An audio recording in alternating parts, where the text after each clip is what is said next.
Mga bro, naganap na ang 11th 2+2 Foreign and Defense Ministerial Consultations sa pagitan ng Australia at Japan sa Melbourne noong September 5, 2024, at eto, asahan na natin na mas magiging matindi pa ang defense cooperation ng dalawang bansang ito. Syempre may news rin about sa Pilipinas. Bakit? Dahil sa walang patid na aggression ng China sa South at East China Sea, pati na rin sa buong Indo-Pacific region.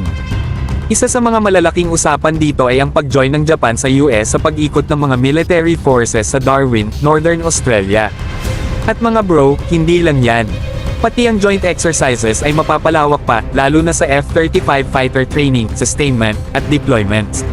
May usap-usapan din tungkol sa offer ng Japan na mag-export ng kanilang frigate design para sa pangangailangan ng Royal Australian Navy ng Tier 2 surface combatants.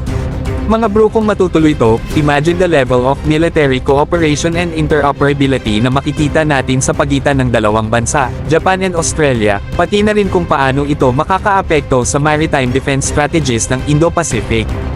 Eto pa mga bro, parehong bansa rin ang sumang-ayon na palakasin ang suporta at pakikipagtulungan sa Pilipinas.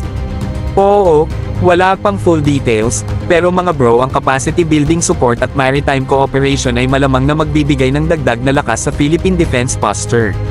Mukhang palalim na ng palalim ang relasyon ng tatlong strategic partners pagdating sa maritime security, Japan, Australia, at Pilipinas.